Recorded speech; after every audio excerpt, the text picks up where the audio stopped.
So we'll get this going and pre-show. Woo! So yeah. Oh my god! But yeah, no, I wanted to tell you guys that really cool thing that like I've Yeah. been chatting us up, and like it was really cool that like random, Yeah. the Sony rep at work. I mean, But and I'll say, I mean, I am willing to entertain the notion, but again, I mean, no, it's it was also my coworker that wanted to. no, I know. Yeah. I'm willing to entertain it. Yeah. And and I'll talk about why after the stream. Yeah, I mean, I told her like check out the show on Friday night. Like, but similar to Josh's game, we're kind of in a weird place. Oh yeah, absolutely. Weird enough that I don't know what the hell we're gonna do on Friday. Because Sean will also not be there, so I have a plan for that. Okay. Which hilarity will ensue, and he's already given. I talked it over with him, and he thinks it's fabulous. So he's already given his consent to whatever power hilarity him down will at any happen. time. Pretty much, it's pretty much what's going to happen, and somebody's going to have to carry his shiny metal ass. Oh, yes, look at your strong boy right here. Yep. Yeah, and you don't have the giant Goliath that can just bench a ton to carry him around. I can still carry a lot. You can carry a lot, high. But I mean, he's essentially a robot. Gorm could legit lift a metric ton. I can carry a person. So that's like it's carrying a person. Twixen isn't a person. But it's carrying a person. It's carrying a person made out of metal. Wow. Twixen isn't the weight of a regular person. Courtney says Twixen isn't a person. Twixen isn't the weight of a regular person. Courtney's fitting right in with the Twill populace. Yeah. So. No, he's not the weight of a regular person. No, actually, you know what? That's actually a decent question. I'm going to look that up right now in the D&D Beyond app. Like, he is a man made of metal. He is not Warforged. flesh and blood, which is going to... Alphonse metal's Elric. going to weigh more. Yes! No, because Alphonse Elric was an empty suit of armor. Yes, I know. An empty suit of armor. Twix is full of stuff. Lizards and... Let's see, what else? I mean, like, wooden... Like, because he's full of, like, cables and stuff like that transmit, like, fluid and everything across his body. Okay, we're going to find out how much Jacobin can carry. I guarantee it's probably close to, like, 900 pounds. So here's the funny thing. They don't even give a weight estimate. For a Forlorn? For Warforged. For Warforged? Really? Nope, they don't give a weight estimate. Or wait, maybe it's just for the Envoy that they don't give an estimate, which is silly. Yeah. They don't... Yeah, that's weird. The only weight estimate that they give is for the Juggernaut, which is weighing up to 450 pounds. So I would say Twixen's probably about 300 pounds. So not the normal weight of a human or another being of flesh and blood of his size. He's a fair bit heavier. Yeah. And that's mostly due to the fact that he traditionally rocks the heavy armor loadout. Mm-hmm. Yeah. So yeah. Doot. But yeah. I mean, really, well, and it's also, I mean, carrying a person is kind of bulky. So that's really the gist of it, rather than the actual weight. That's gonna be, carrying. yeah. But really, all you have to do to counteract that is just put him down. Take him apart. I pick things up and No. I'll disassemble him and carry him. Oh my god, that's even worse than me accidentally saying he's, quote, not a person. You'll just take him apart? Just I didn't say that doesn't make him a person. Just says I can take them apart. Yeah. That's totally what... you literally said he's not a person. Ladies and gentlemen, this week on Tales of Jamora, Criminal Minds. Doom, doom, doom, doo doo doo Yeah, doo we're just doo gonna have doo Twix doo in doo. pieces everywhere. No, you can't do that. He's the only one that saves me. Or When alternatively, Jacobin becomes George Washington because he'll kick you apart. He'll kick you apart. Ooh. Wow, that was nope. He'll save Nope. children, but not the Twillin' children. Nope, not going there. Not going there. Have you not seen that video?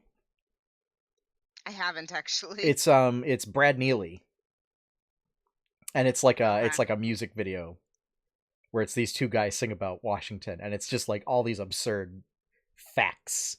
They're like Chuck Norris facts about George Washington. Oh, okay. Yeah. Yeah, it is not safe for work, so don't listen to it at work. Remember I work overnights? Oh, well, that's true. That's true. But for most people, Yeah, not I safe work for at a work. school, so No, cannot. not. Yeah, you definitely can't. Definitely I not. probably totally could. Probably. You know. It's one of the things Probably where, like, I probably could because I have headphones in, but, like, even listening to, like, Critical Role or the AC Inc. or anything like that, there are times, or like the morning stream, when I am paranoid that, like, if I, like, have to get up from my desk or whatever and I put my headphones in, that, like, Twitch or the podcast app will just start auto-playing when I disconnect my headphones, and that would be very bad. Oh, why did you give us this terrible thing? What? No. Oh, you guys know that I can't look at Discord chat, right? Oh, Because I have to have stuff full screen for this to work. Ugh. He just added some terrible Sonic photos, and they're not. No. Oh, that's no. right. I forgot to add that. No, Nope, the one, I'm putting that away. The one in the middle is actually not bad. The one in the middle is not bad. I will say, like, if I were to watch something kind of live action, The one in the middle is correct. yes. The one on the left is scary. That's the one in the movie. It's going to be in the movie. I know. I know. I know. And I still think that the one on the left is scary. Ugh. It's very, very creepy. I'm gonna like put chat down now because I don't want to keep looking at that. Yeah. Yeah, because there were a whole bunch of leaked photos. Yeah, the other day. Ooh, ooh, ooh, ooh. Yeah, no. Oh, I did finish watching Umbrella Academy. I actually finished it last week. Okay. Well, you could have and put it in the show notes, Courtney. I forgot. Get it together. You know. But yeah, I also watched Russian Doll on Netflix. Oh, how's that? That one actually seemed interesting. I liked it, but I also love the main actress. Natasha Lyonne. Yes, love her. Loved her in Orange Is the New Black, and love her now. So I thought it was really good. I really enjoyed it. It said season 1. I'm hoping that's the entire series. I'm hoping it was just a one season kind of thing. Yeah. Because I can't think of a way there's a lot of shows that I wish were just one season and done. But the thing is, it's like Stranger Things. No. I think personally, I very, very strongly believe that any show should, if you're doing a season, like if you're doing and you're planning on doing multiples, every season should be able to be wrapped up as if you're not going to have another season. And everything should be wrapped up by the time of the last episode. Season finales don't work that way, Courtney. They never work that way. Yeah, I think that they should. It's one thing to leave like a couple questions like, oh, well, where's this going to go? I think the difference is it's a new series. I think the first couple seasons should be finalized, and then you can bring up more stuff after. I don't mind things that go multiple seasons or are long running series as long as there's continuity and makes sense. It's well, not just like you're adding on for the sake of adding on. Whatever makes sense for the story, because like that's why Gravity Falls is 3 seasons and done. Oh, okay. Because like everybody wanted more, but Alex Hirsch, the creator, was just like, nope, that's, you know, the story was 3 seasons, and I think Disney had approached him to do like more seasons or whatever, and he said like no. What is this? Gravity Falls. Oh, really? Yeah. I don't know if like they were in talks to do more or whatever, and he was like, I mean, the story's done, kind of a thing, and they like respected his wishes on that. And yeah. I mean, they're still gonna like they have know... essentially ran reruns for like the past couple of years, so you know they're gonna get their money's worth on it. But but no, I think if you're gonna have like if you have a plan for, hey, I want this to be a 3-season thing, like absolutely. But like if you're unsure about how something's gonna be taken, wrap it up to the best of your ability within the story at the end of the season. Courtney, are you calling out a long-running CW TV show featuring 2 brothers that travel across the country hunting monsters? Yes, I am. How dare you?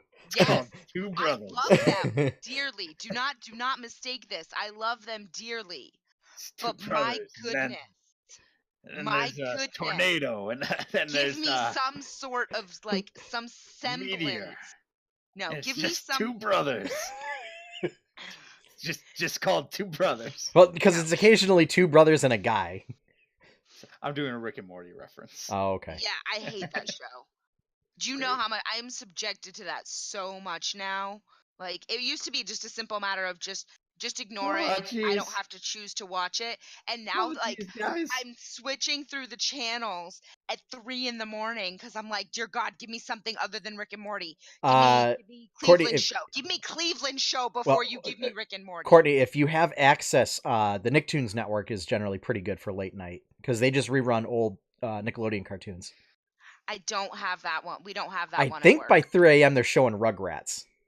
We do not have that available at work. Oh, that's a bummer because that's a pretty good one. And this is the thing, because like I make myself only because you can change in your guide on your TV what you watch. And so I make sure that I'm only looking at stuff that we're subscribed to. Okay. Because then I'm not getting myself disappointed that I can't watch sci-fi. Nicktoons is generally my go-to late night one because it's either like SpongeBob or Hey Arnold is on around the time that like I'm trying to go to sleep. Yeah. No, I end up watching I watch a lot of Two Broke Girls. I watch a lot of like I'll go back and forth. FX is actually what I've been finding myself gravitating more towards because it has Archer. That's fair. I mean, H. John Benjamin, come on. I'm mad Netflix no longer has Bob's Burgers, and I'm super mad about it. It's still all on Hulu. I know, but I refuse to watch Hulu. Why? Because I hate Hulu. Why do you hate Hulu? Because in order to do anything, it requires Hulu Plus. And then Hulu Plus, you still have commercials. The whole point of paying for something is to remove commercials. And I don't want to have to pay extra on top of a paid service to then remove commercials. I agree. See, I like commercial breaks because it allows me time to get up and go pee. No, see, commercials used to break Hulu to the point that we could not watch it. Oh. Yes. Yeah, I had Hulu Plus back when like I was trying out doing like cord cutting and everything. And then I was like, no. Yeah. And then when I could afford it, I just went back to cable because I'm like, nah, it's... Yeah, no, I have Hulu Plus, and I absolutely love it because I can I have the Hulu app on my phone, and so at night I can watch Blind Spot and stream it and cast it to the TV at work. I don't want to watch Blind Spot. Why not? It's too painful. I know, but you know what? The only reason how I know that Ashley Johnson's character is still alive is because she gets herself into all sorts of trouble. But the only reason how I know she's still alive is because she's still not on Critical Role. Well, one of the jokes with the Kickstarter was how much would it take to buy out Ashley's contract and get her back? Oh my gosh. So yeah. All right. Why don't we get started. Yeah. Okay. And then we can talk about this Kickstarter. Yeah. All right. Okay. Going live in 5, 4, 3, 2, 1. Coming up on episode 133, Nintendo Switch turns 2. Critical Role Kickstarter, The Artificer's back, baby, and much, much more on the 8-Bit Adventures podcast.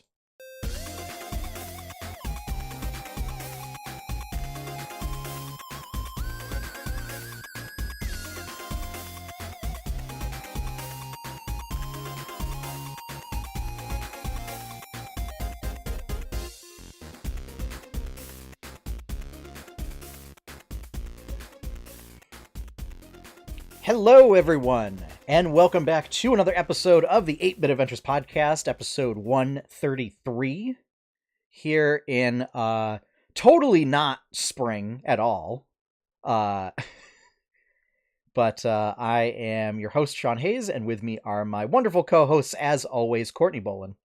Hey, everybody. And Josh York. Did you know that Xenogears was actually supposed to be Final Fantasy VII, but they just said it was too out there, and then they made Final Fantasy VII. Yeah. Oh my god! Yeah, true. I love true that. Story. I absolutely love that. Xenogears' script was a potential story for Final Fantasy VII, but they said that's a bit too weird. Wait, so was Xenogears Squaresoft? It was. And then was Monolith like a division of Squaresoft then? Nope, they left. Okay. So I forget the guy's name. I forget the director. Yeah. Whatever. Yeah, it was him and his wife actually. Their team. They left Square. I think after the whole Square Enix dealy, and then they were part of Namkai Bando Namkai or whatever. Am I getting that right? Namco Bandai. Am I saying it backwards? Am I combining them? Namco Bandai. I don't know. It just like Bando. I think you said Namco Bandai. Namco Bandai. Namco Bandai. I think they were Monolith Soft, but they were part of Namco Bandai. Mm-hmm. And that's when they made Saga. Yeah. And then they, I think, got picked up by Nintendo or something. Yeah. But yes, they were. It was originally Square Soft. Nice. Before it was Square Enix. Ah. Yes. Yeah, I remember because Super Mario RPG was made by Squaresoft. So interesting. There's copies of Final Fantasy VIII where some of them have Squaresoft on the case. Some of them say Square Enix. Ooh, collector's editions. That was right around the time when the merger happened. Yeah. Wow. Can you imagine the nightmare that must have been trying to coordinate, like having to update your brand on all the packaging of products that you're putting out? Yeah. Well, that's like, why Xbox, logistical nightmare. Even like Xbox, when they were switching from like doing Xbox 360 to Xbox One, they like switched the cases. And so it's weird. You'll get some 360 games that are in what looks like Xbox One cases. Because for a little while they were trying to do that switch. Yeah. And then they just said, nope, we're just going to say if it's backwards compatible, if both compatible, it's just in the Xbox One case. Yeah. But I mean, this would be like that's even worse though. Yeah, I can't even imagine like everything. Say like Coke and Pepsi merged. Oh god. And then they had to change all of the branding on everything they sold. Yeah. Everything that was going out. Yeah. Yeah. Or with that they would like plan it, and I'm sure they would say like on a cutoff date kind of a thing, and they would not launch anything during that period. And it's different because it's not reusable merchandise like a video game is, right? It's not like really reusable packaging or packaging that's meant to be kept. Yeah. So I guess that's a bit of a different analogy, but yeah. Still, it makes sense though. But yeah. All right. So, we got a couple big items this week.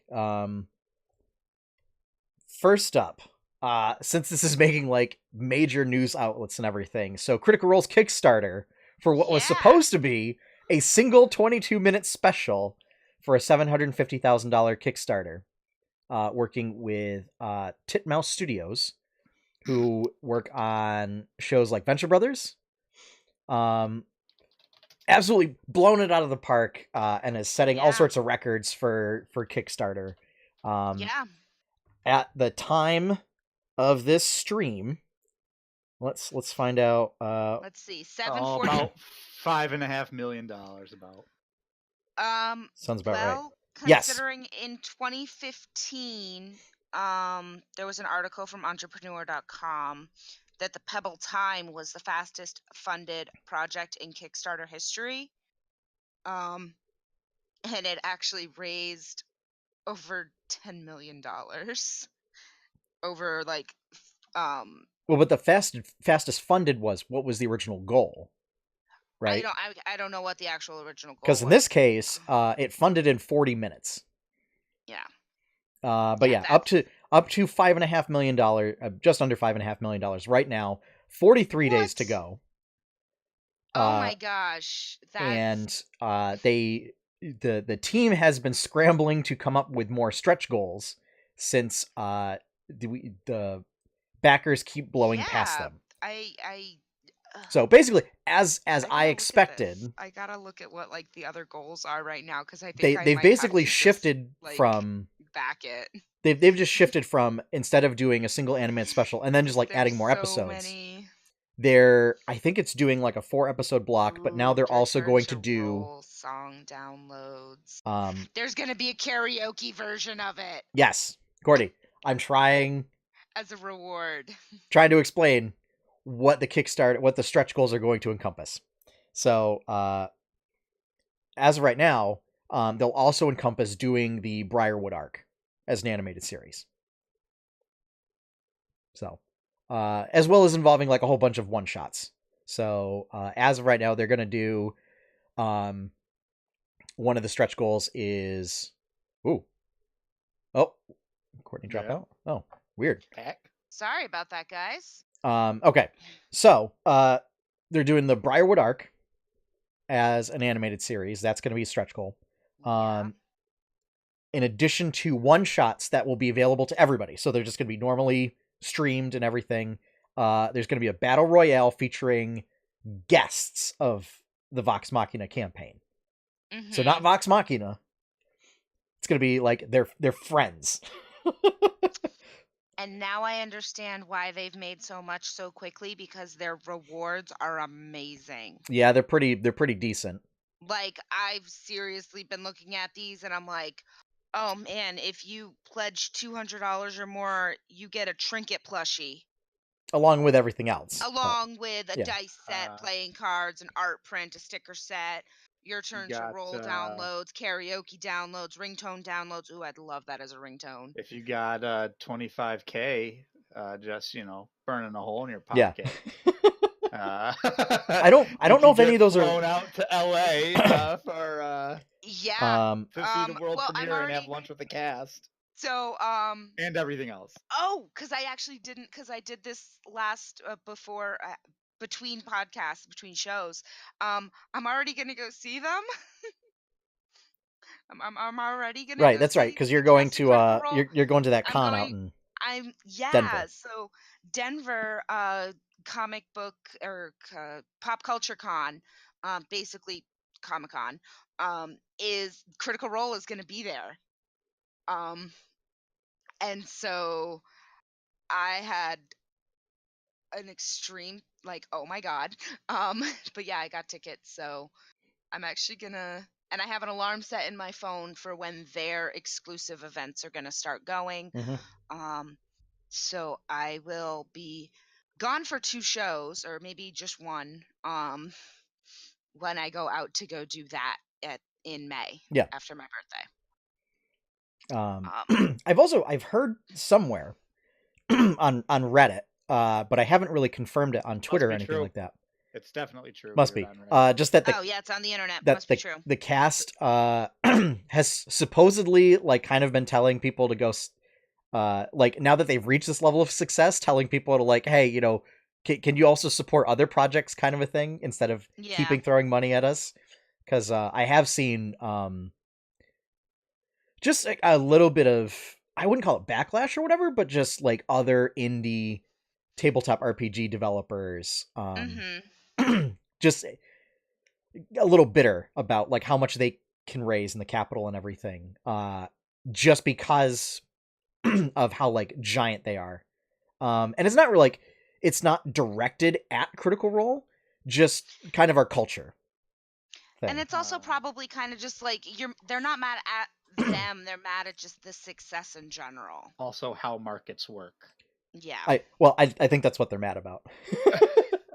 is the system. You cannot force people to no pay attention to you and throw money your way. No. But yeah, and then yeah. There were other elements in there, but yeah, it was a situation. I felt conflicted and therefore did not join the conversation. But probably for the best. Oh, absolutely. But yeah, hugely successful. The cast is absolutely flabbergasted still at the level of success. I watched the Q&A the other night, and Mercer broke several times. Right. At one point, he was just like splayed out across the table, unable to really cope with just the numbers that were coming in. Yeah. And I mean, and this is, I'm just gonna throw this out there too. I mean, this is the critter community, and I do count myself among that. Well, sure. We spend our money on D&D stuff, so dice, minis, painting stuff, and other geeky stuff. Of course, we're gonna throw money at this. Yeah. Of course, we're gonna throw money at this. Well, I mean, it's also an animated series, or even just a special or whatever, is something that the community has been asking for an incredibly long time. Yeah. I mean, even just like a mini series, like well, they're shooting for like a full-fledged like season. Yeah. I mean, and again, like the idea is to do the entire Briarwood arc at this point, which would be great. Including the door, Scanlan as a Triceratops. Yes. And the cow episode, since that was apparently part of the arc. Yes, that was part of the arc. That episode was awesome. Yep. Oh my gosh, that was definitely had me in stitches. So one thing to note, since although it's on the FAQs, and people were still asking about it left and right, there will be no Tiberius at all. Kind of I had a feeling. Yeah, I had figured as well. And that's they kind of skirted around that question, and just said no, won't be part of it. He's I could not imagine that he would have been be part of it. But up on YouTube right now is they also have kind of the sort of trailer that has been made already to showcase the Legend of Vox Machina. Nice. And it's great. They do basically a campaign 1 version of Your Turn to Roll.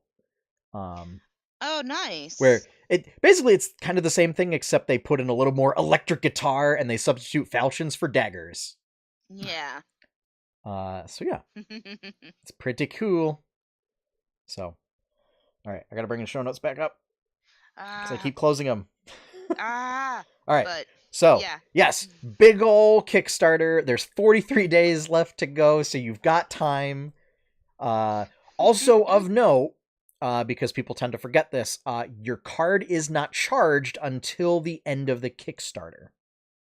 So that's something important to know. So, like, if you pledge a certain amount, and then you're like, okay, my card's been charged, I'm gonna, and then, like, you spend that money, and then you spend that money, a month and a half from now, just be aware of that. So put a reminder in your phone that you need to still have that amount in there. Yeah, just set it aside. That's all. Yep.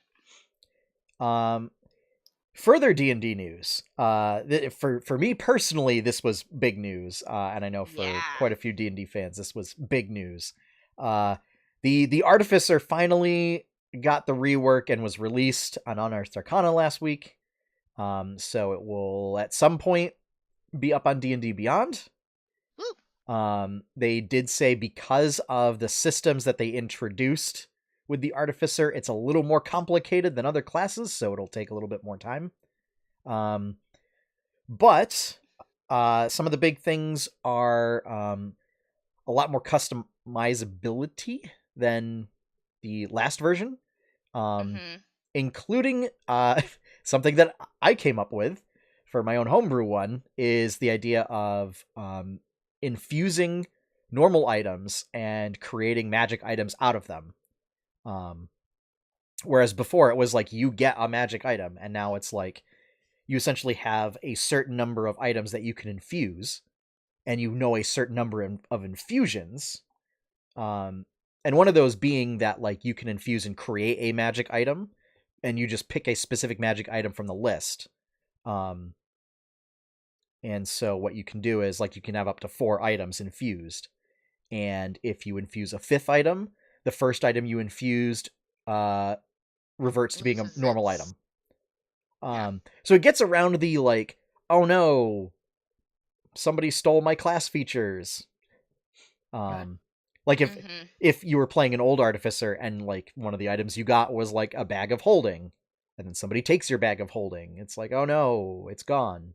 Now like you can infuse a bag to become a bag of holding, and then if somebody takes it, I mean, you can just infuse something else, and then, you know, it'll revert to being a regular bag. I've got to imagine. Now, granted, all the stuff pours out of the bag, but I was going to say that would be that would be interesting. Yeah. Yeah, that would be very, very interesting. Some of the interesting ones, interesting items. There's like an item where it's like a pair of boots that you can teleport 15 feet to a space that you have already been on that turn. So it's useful for like dashing in and out kind of a thing. Oh, yeah. A set of 2 to 5 belt pouches that share a connected space. So, and they can work up to a certain number of miles. So basically, like, you cast it, you hand out the pouches to the party, and now the party's the party's belt pouches are all connected to one another. Yeah, so what we have in the belt pouches is everybody. So, like, we'd put, like, potions in there. Who needs a potion? More useful for things, say, like, you're doing an infiltration mission to steal something, and you send, say, the rogue and other sneaky people in and leave, like, the big bruisers outside. They go in, they steal the thing, they put it in the pouch, and then the bruisers outside pull it out of the pouch. Yeah. And then dash off with it. So that way, if the thieves get caught, they don't have anything. They don't actually have anything on their person that would be incriminating, aside from the fact that they were in. But besides the fact that they were where they weren't supposed to be. Yeah. But, you know. Yeah. Good rogues can get themselves out of that. Or sneaky sneaks can get themselves. Other things. Usually they're proficient enough to talk their way out. Yeah. It's May, no chance. Yeah. There are 2 Artificer paths, the Alchemist and the Artillerist. So they kind of shied away from like the gunsmith motif. I guess there was enough feedback that said, I don't like gunsmiths in my D&D. Get them out. So they kind of retooled it so that the Artillerist is built around using wands as ranged weaponry and summoning basically like sentry totems. Interesting. That they're turrets that you conjure, and they can produce some kind of effect. And it's typically just like a force bolt, a flamethrower like effect, or giving people temporary hit points. So like a buffering one. And you can do that as a bonus action while the turret is active. That's nice. Yeah. That's really nice, actually. And then they get stuff for like temporarily making a wand that holds a cantrip, even if it's a cantrip you don't know. So it's a way to get like extra cantrips, which is cool. The Alchemist gets a homunculus. So they create a little pet, like a little support pet. One of the abilities seems a little too good. In that so it can use like these salves up to 3 times per day, and you get to choose from a list. One of the salves is basically inspiration. Oh. And when you use one of your once per day or your 3 times per day uses, you pick a person and they get essentially a number of uses of like inspiration equal to your intelligence modifier. Oof, that's a lot. That is a lot. Wow. So if you beat, let's just say you're getting 5. yes, and that means that means that 3 times per day you can give somebody 5 uses of advantage on an ability check. That's a lot. Yeah. That's overpowered. I might say, as a way to limit it, is day. you would get to specify the ability check. As a way to limit that. Oh, so like a strength check or a... Yeah, in which case you would have to say like strength checks or charisma checks or something like that. Mm-hmm. I would say instead of 5, you get 1. You get 1. I don't know if that's too limiting. Nope, that's perfectly enough. Advantage is way too powerful to give it any more than that, I think. I actually agree with Josh on that. Advantage is so powerful. Yeah. You're breaking you're breaking the entire game by giving people that much advantage. On ability checks? On anything. Because it's not attacks and it's not saves. Oh, okay. It's just ability checks.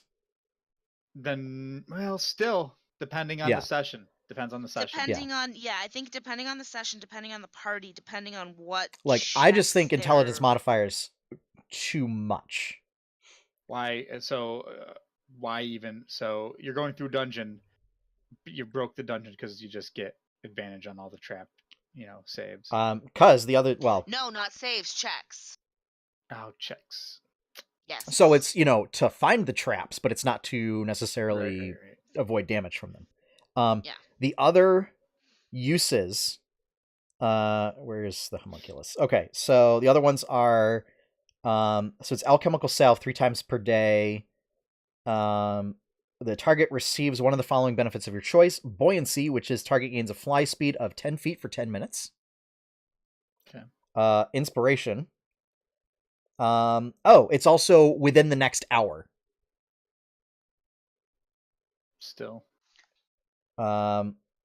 Isn't inspiration usually like quickly? Like regular inspiration is usually like in the next 10 minutes, right? Bardic inspiration is the next 10 inspiration minutes. Is next regular 10 minutes. inspiration is just indefinite. Yeah. Because you can only hold have one. It or you don't. Yeah. So yeah, it's within the next hour. You can basically get advantage on checks, and you choose before or after rolling. Yeah, and it runs out after it's been used on a number of checks equal to your intelligence modifier, minimum 1. Or temporary hit points equal to 2d6 plus intelligence modifier. Okay. So those are the 3 options that you pick from that are used for 3 times per day. Yeah. Yeah.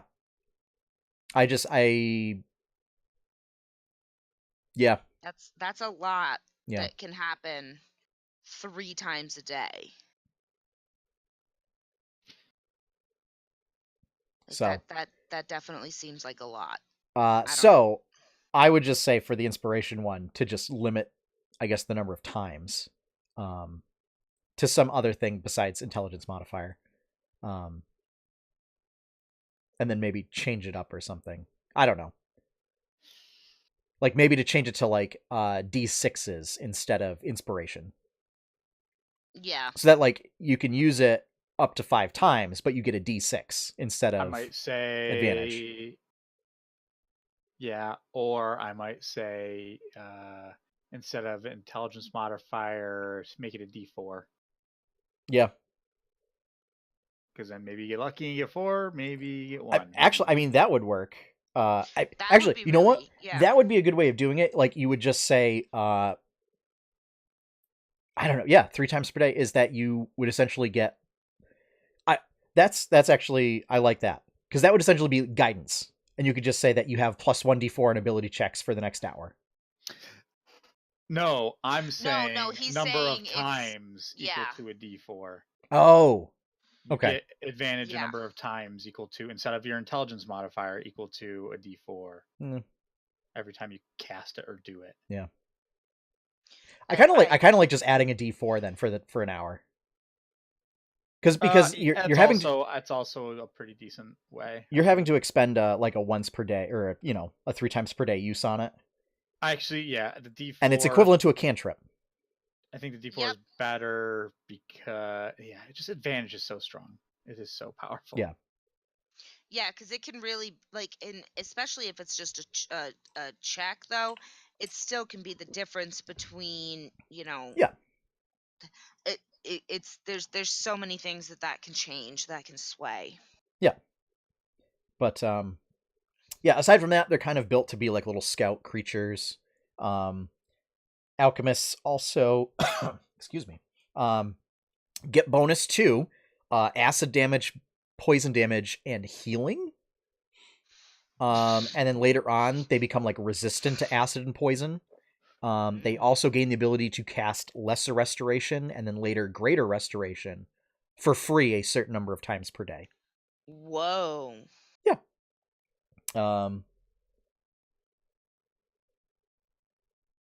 So Greater Restoration is once, and Lesser Restoration is Intelligence mod. Wow. That's a lot. Yeah, but Lesser Restoration's kind of limited. You said greater is intelligence mod, right? Lesser No, is intelligence mod. is Greater's once a day for free. Oh, okay, never mind. Yeah. Yeah, lesser doesn't really do much. Yeah, it honestly. cures poison, disease, blindness, deafness, and exhaustion, maybe? Yes. Maybe. I don't think so. I don't know if it does. But anyway. And then I think it would take one level off, I think. Yeah. Oh, that's right. Yeah, I think it just removes a level of exhaustion. Yeah. So if you only have one level, then it does remove the exhaustion, but yeah. And then each of those subclasses gets a bunch of spells prepared for free. So it goes back to being a prepared class as opposed to a spells known. Yep.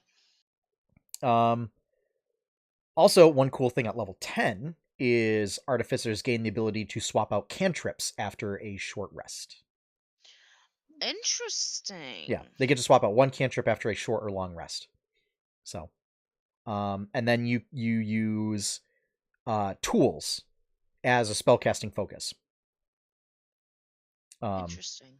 And so the way in order to prepare spells is you have to use your tools to tinker with during like a long rest. I need my tools. Yeah, so if you're an alchemist, you have to, putter around with your alchemist tools to prepare your spells. And the way that's flavored is that you're essentially like creating a bunch of short-term salves, like magical salves and potions and stuff, to replicate your spell effects. Mm-hmm. So it kind of keeps that flair of the previous version where it was the weird, like, I have a magic bag that produces an infinite amount of acid, but, it's very short-lived for one attack and then goes away.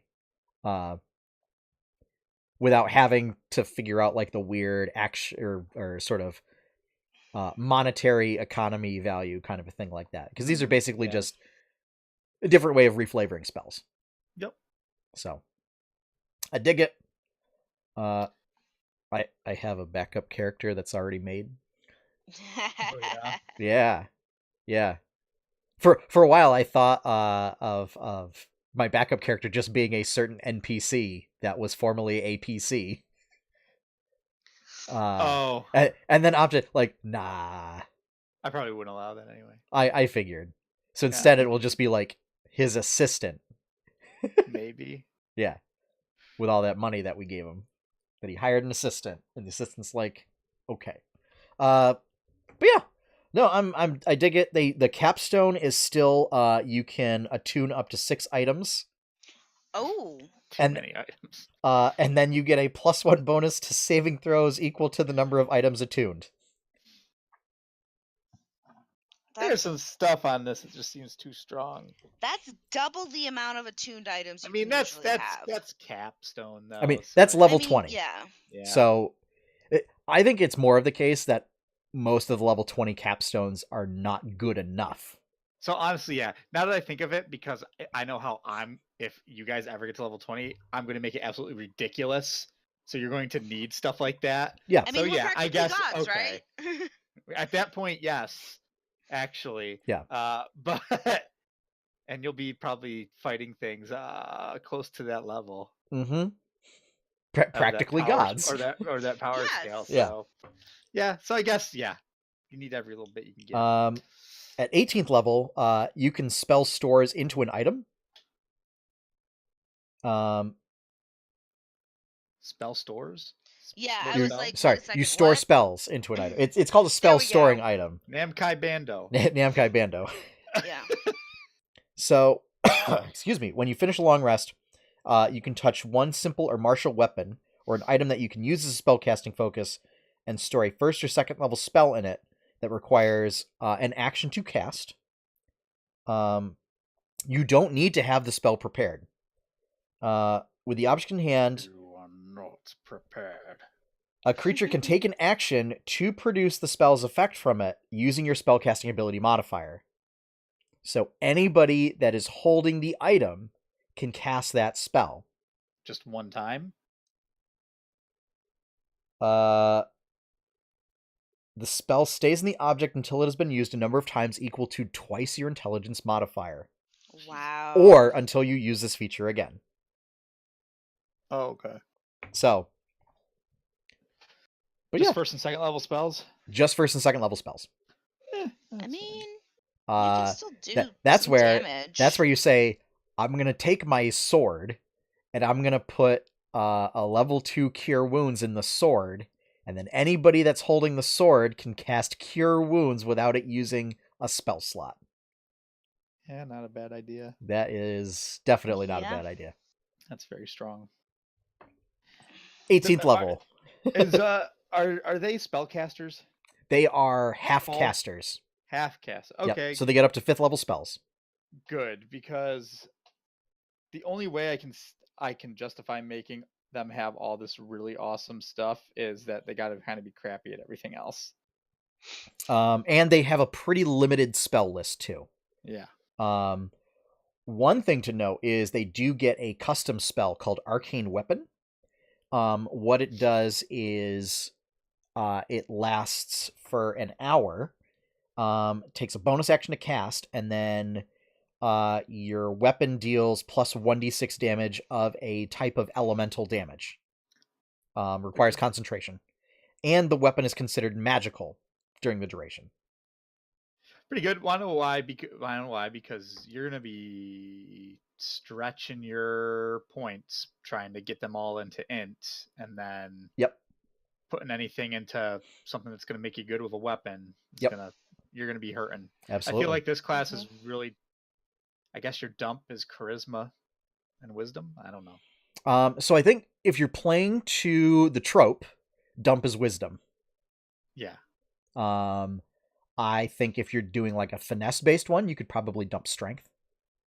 Yeah, I guess. Yeah, you got to pick dex or strength.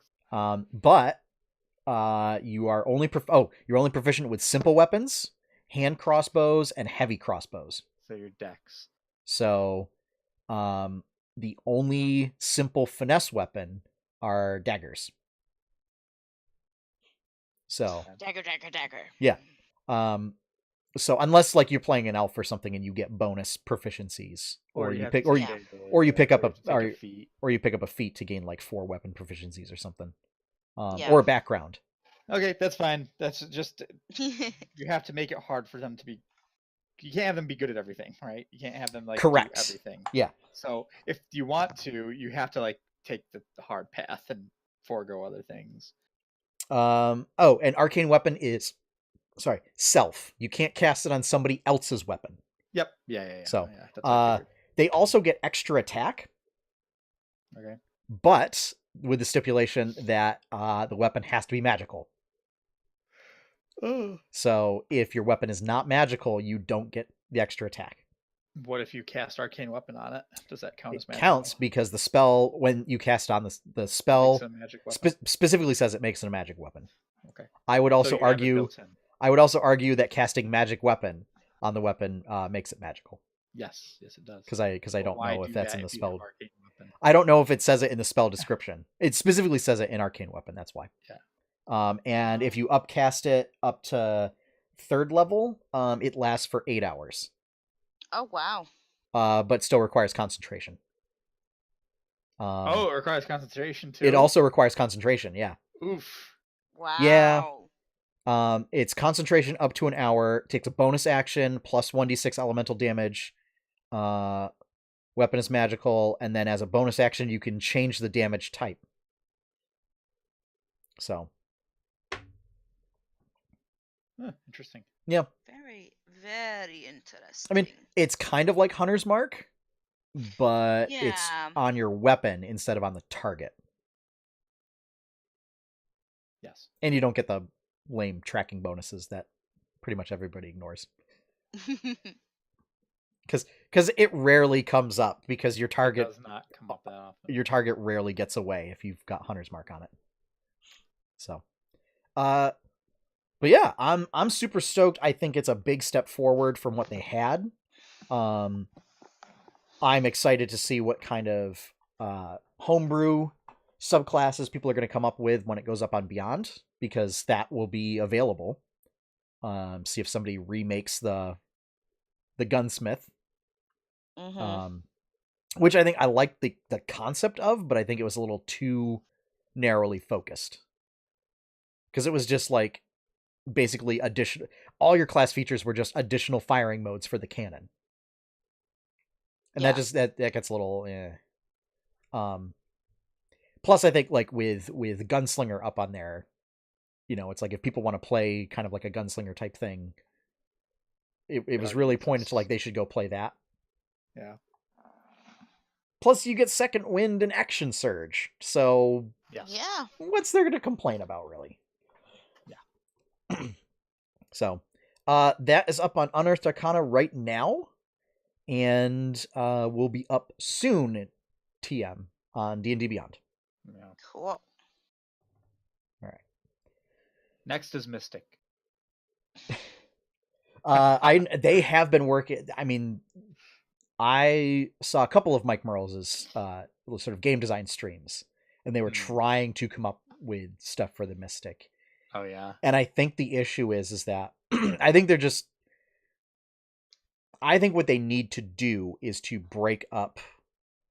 They're trying to essentially do the psychic or psionicist or whatever, like the wizard, when really what they should do is like either just, have it be like the wizard, where it's just there's almost no chassis whatsoever and it's entirely power based, or you have to split it out so that it's not like the scion or the mystic, and it's like the telepath, the kineticist, the shapeshifter, the teleportation, the teleporter, the soul knife, psychic warrior. So that way, like, it's a little more focused in each type of thing, so that you're not just having one class trying to essentially fit all of these archetypes. Yeah, that's when I was playing it. It was just like, it's just so broad in what you can do, and there's so it's just so like much. It's almost broken in that you can do kind of anything. You can find to fulfill any role. Yeah. And that's kind of fun, because I'm always thinking, like, okay, what can I do? Like, you really have to think into situations like, what's the best thing I can do? And I have I have all the cards in my hand, basically, and I can do whatever I want. I can play my Blue Eyes White Dragon. I basically play my Exodia every time. Exodia. I think it's just, but it's like too much to keep track of. Yeah. It's unfocused. It felt unfocused. Like, it was interesting and fun at times, but it was just like a pain in the butt, really, to manage. I think how they could get around the issue, right, is if they actually use, hear me out on this, the warlock as a base. Maybe. And have it branch out, like, but instead of doing like the weird pact stuff, like, just have it be built in as like the discipline. And then from there, almost have it be like a warlock that instead draws upon like wizardly type stuff, kind of thing, right? Because you could basically convert a Great Old One pact warlock into a telepath. Yeah, you just don't have any of the pact stuff, because that has nothing to do with scions or mystics. For Great Old One, the pact stuff is like telepathy, dominate people, and everything. I'm just saying, like, right, you wouldn't have any of It has nothing to do with making a pact with a being. No. It would just be like, mechanically speaking, it's just like you pick the discipline. So like it would be like a telepath discipline, and you instead gain those abilities. I mean, it's also, they have an entirely different operating system than the other classes with their psionic points. Yeah, So I think you just points, get rid which of. I like. I like it. I like that. I like the option to power up your abilities with different amounts of points. I can spend 1 point on an ability to make it do one thing. I could spend 7 points on it to make it way stronger. And I like that management. I do like that management aspect of the class where I have to decide, okay, should I make it a big thing, or should I withhold some points because I might need them later on to do something else? So here's the thought. You could still do that, like have a certain number of points. And unlike the Warlock, is all your stuff starts out at the base level, and you still get points back after a short rest, so that it kind of, because like I like the idea of short rest stuff by saying that like it's more of like a physical component, that like you have to take a breather, get your stuff, get your rest back. So then it actually works like key points in that regard. Which I think 4th edition drew a lot of parallels, to the point that they actually made Monk a psionic class. Because it was kind of like the same idea of like that key was really just like psionic energy that you just draw out of you. But that, like, you know, your psionic energy is just like your own body's energy, and so by taking a short rest you're able to get that back, and to make it basically like another short rest based spellcaster ish. Like it serves the role of a spellcaster, but without being a spell slinging thing. And it's also weird because it had all its own spells. None of them were spells from the book. They're all original spell. And another thing we ran into with the Mystic was like, can you counterspell a Scion? Yeah, and that's the other thing, right? So if they're not doing anything, they're just casting it from their head. Yeah. Right? I'm just spitting it freestyle from my head, so how are you going to stop me? So, well, and the thing is like if you say yes, then the question becomes, well, how is it different than any other form of magic? Right. And if you say no, then it becomes, okay, so basically nobody's able to stop psionicists. Right. So it becomes like an all or nothing situation, and there's not a whole lot. You have to come up with some sort of alternate solution kind of. And like, I mean. Third edition did the thing where it's, you know, like it's different, but you can still dispel it and everything like that. Yeah. I don't have an answer for that. Yeah, I don't right now. I think, well, you could say that, yes, you could theoretically use Dispel Magic and Anti-Magic Field and stuff like that on it, but they're treated as subtle spells. So like all psionics essentially benefit as if it were cast with a sorcerer's subtle spell. So and like that kind of gets around the counterspell thing, because like with counterspell you have to know that magic is being used. And with subtle spell, it deliberately removes any components. Yeah. So, I mean, that could be the way of getting around it. Maybe. I don't know. It could just, I mean, that's where other classes get spell casting, you would get psionics, and it would say like, this functions, you know, identical to spell casting, except blah, blah, blah. Like none of you, like you cast spells without using any verbal, somatic, or material components, unless they're costly, or you just don't give them costly material component spells, kind of thing. So yeah, but I think there's enough spell effects that you could easily throw them in there without having to like essentially reinvent the wheel. Right. So yeah, because I'm totally not trying to utilize that kind of system for an NPC for Tales of Jamora. Not at all. Oh, no, not at all. You never would think about something like that. It's not for an enemy. It's for an ally. So. Okay, now I'm confused. Yeah, well, we'll talk about it after stream. So. Okay. All right. So the Artificer is out. Mystic, nobody knows. Yeah. Nobody knows even when to expect it. Also going forward, Jeremy Crawford has stated that Unearthed Arcana will be on a more flexible schedule as opposed to just being like on Mondays, and on the monthly sort of set schedule. That it'll just kind of be when stuff's ready to be presented. So, and that, they'll make an announcement when it's ready. You'll know when it's time. So basically we'll just go back to people asking, like, is there going to be a UA announcement, as opposed to like, when is the UA announcement going to, like, is this week going to be the UA announcement? So yeah. All right. Just really quick, Maleficent, Mistress of Evil was announced today. What? Coming out in October 2019. This is a sequel to Maleficent, the movie starring Angelina Jolie. No, I don't like that. Disney's continuing their rampage of live action movies with one that like was previously just unannounced whatsoever. I didn't even know there was a first one. Nobody. Oh, yeah. I knew the first one. I saw the first one in theaters. I liked it. It was kind of like what Wicked did for the Wicked Witch, Maleficent did for that character. Is like to recast her in a different light. Kind of thing. Like look at her background and see how she became this, And she really wasn't that bad, and all that stuff, which just like Garrosh. Except it's supposed to be that Maleficent is just amoral because she's a fairy queen.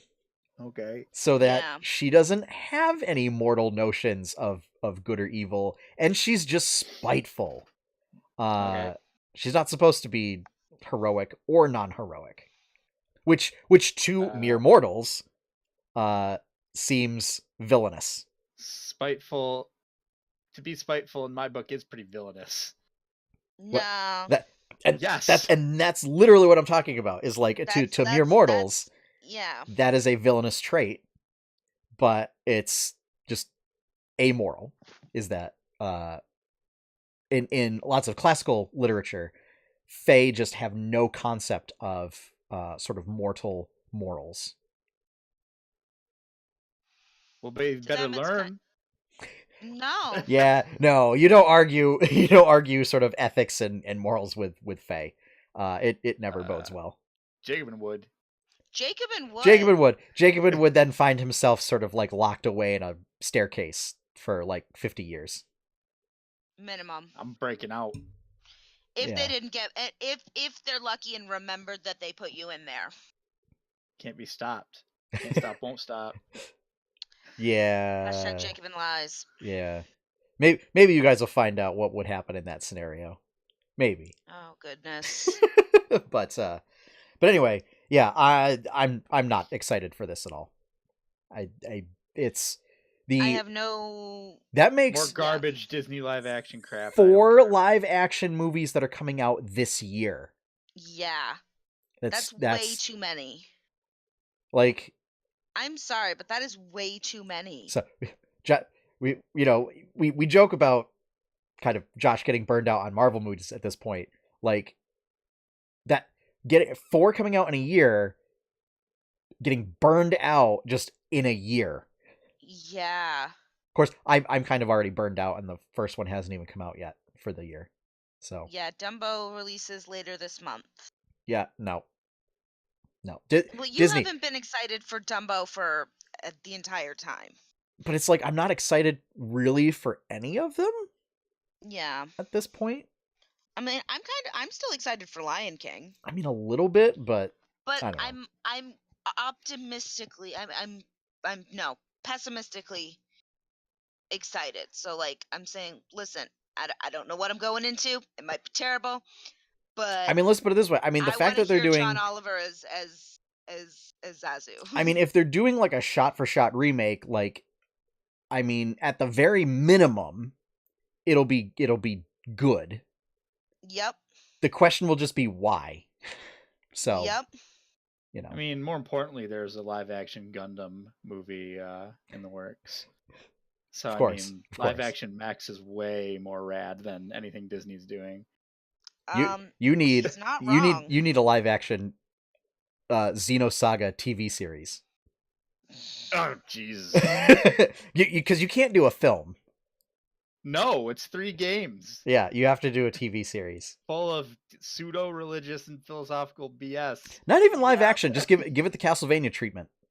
There you go. Yeah. So yeah, let's switch off. Let's switch off that bit of news because to silly. Okay, so Star Wars Galaxy's Edge. This is sort of the. So everybody talks about it being a theme park. It's really like a section of the theme park. So this is the sort of Star Wars land that's going into be a bunch of Beat Saber games lined up. Well, so we did get details of some of the rides. I guess they're going to play heavily into, I don't necessarily know if it's VR, but just like an AR kind of experience where it's a lot of interactive stuff. So one of them, what was it called? Smugglers something? I read the article. It just seemed like rides. So a lot of newer rides have been incorporating interactive elements where it's not just like you're just sitting there. So the Smugglers Run, I think is what it's called. Is it going to be like the Toy Story ride where you got to shoot the aliens? It's going to be everybody gets a different role on the ship. So somebody's going to be a gunner, somebody's going to be a navigator, stuff like that. So I guess it'll be like that seems kind of interesting. It'll be like Mission Space, but without the like I'm going to vomit because we're essentially blasting off to Mars. And it'll instead be like we're in the Millennium Falcon. How long are the stupid lines going to be for that crap? It's going to be they're going to be horrendously long. Yeah. So hard pass. Reasons why I will not go back to Disney. I mean, I go on a regular basis. I can't stand the crowds. Like if but, I were to go, so here's the thing. To be like with people I knew. I can tell you right now, it's just too much. It will be long because it'll be new. Yeah. So for Disney fans, that'll be the time to kind of go do the stuff that's new right now that nobody can get on. Because everybody will have shifted interest to the new Star Wars stuff. Because like Star Tours, I mean, has been around for like 20 years, over 20 years, 25 years maybe. It was there when the park opened. So and the park opened in '89, I think. I was say when I was 18, it was there. So that at least. And even though they recently redid it, like I've still walked right on. And I think it's a fine ride. But it's kind of boring. Oh no, they redid it so that there are essentially randomized elements throughout the ride, so that you can go and you don't get the same ride. It's supposed to be that you don't get the same ride twice, kind of a thing. One of which is pod racing. Like that. Pod racing. Pod racing. Pod racing. So like this is pod racing. You can do pod racing, or you can do Battle for Hoth. Like you can go fly around with the snow speeders and trip up AT-ATs. Nice. Yeah, but my problem with that is you just sit there and you're on the ride. You don't do anything. Yeah. So and that's what's different from the new ride. Is that it makes me think of a little game called Artemis that a bunch of us used to play. I thought you were going to say like Rogue Squadron. No, Artemis is basically been replaced with a Star Trek bridge simulator or something where everybody sits around and like they have different jobs to do on the bridge. Yeah, and they do stuff. There's also and so I guess the story is it takes place kind of after The Last Jedi, I believe, and it's Chewbacca is taking the Falcon in for like repairs to a guy that he trusts, and turns out this guy it's Hanzo. You don't I've never this guy's always, if you watch the animated shows, you would know he's never to be trusted. But it's Chewie, so space pirate. Was it Chewie's still mourning the loss of Han, so he's not making good decisions. Clearly. He's not thinking clearly. and he leaves it with Hondo. Not Hanzo. I was gonna say Hondo. He leaves it with Hanzo, and you just see double twin dragons streaming out the front. Are you okay?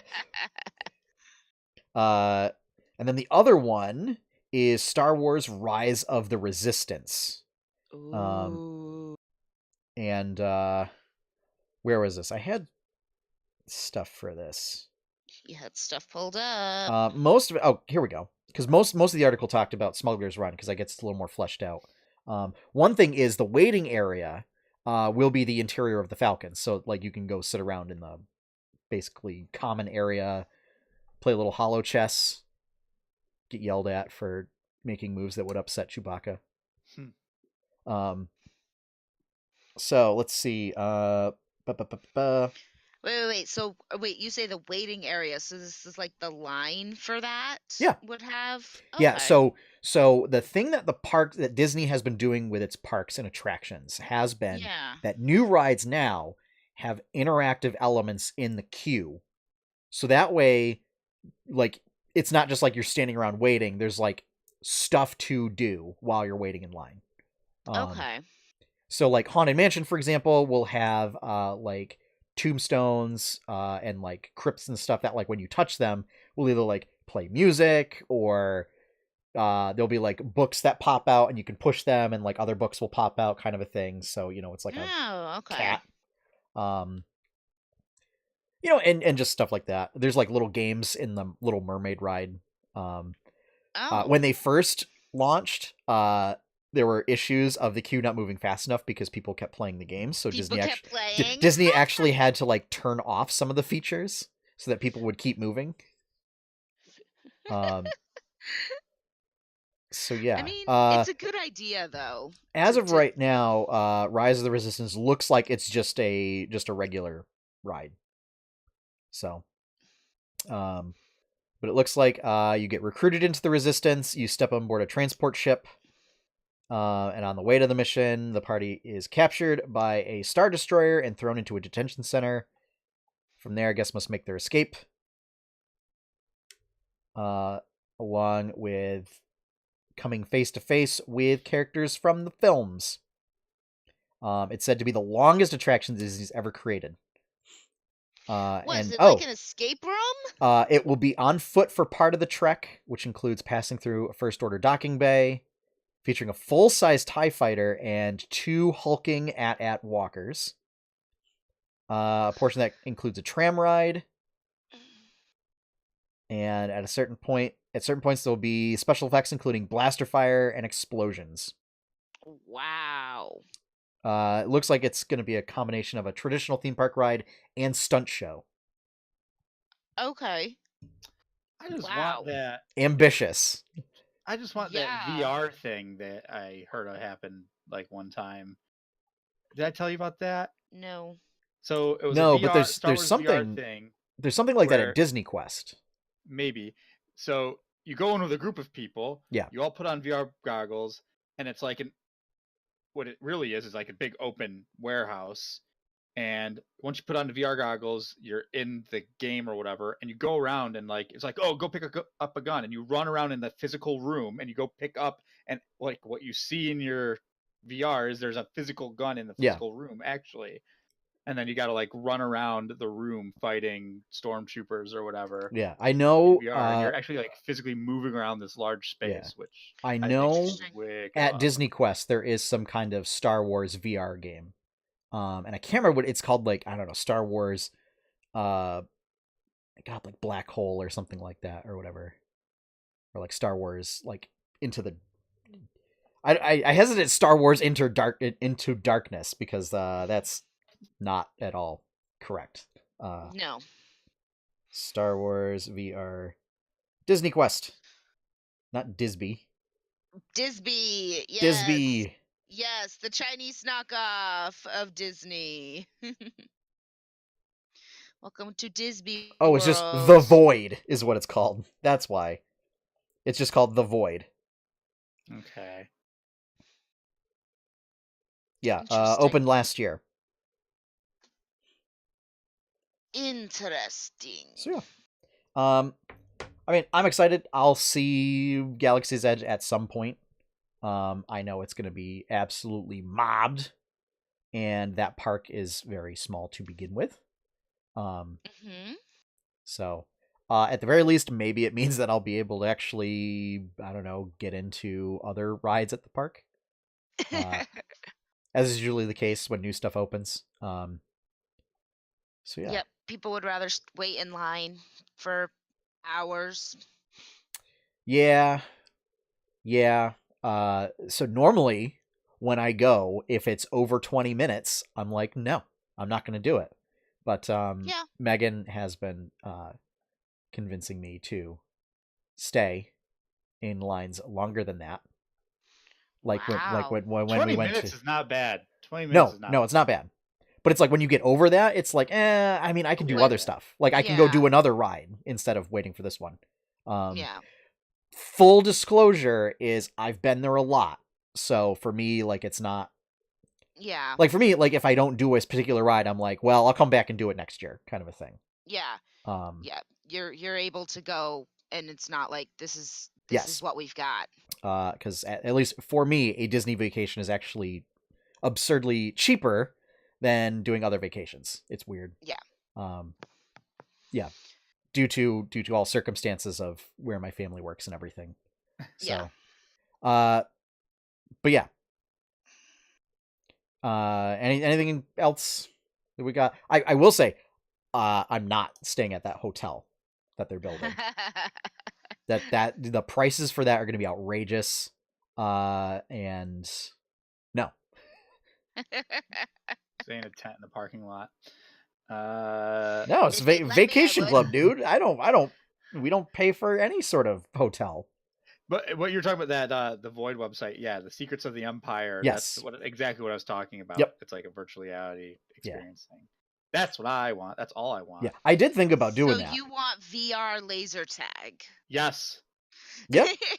Yep. Is basically what I'm hearing I of want how to you describe physically. that. I want to physically do something. I don't just want to sit on a ride and watch a screen. I want So to. you're a guy that something. likes Yeah. experiences over just like, yeah. Well, that's what I think. Smuggler's Run, I think, I like to.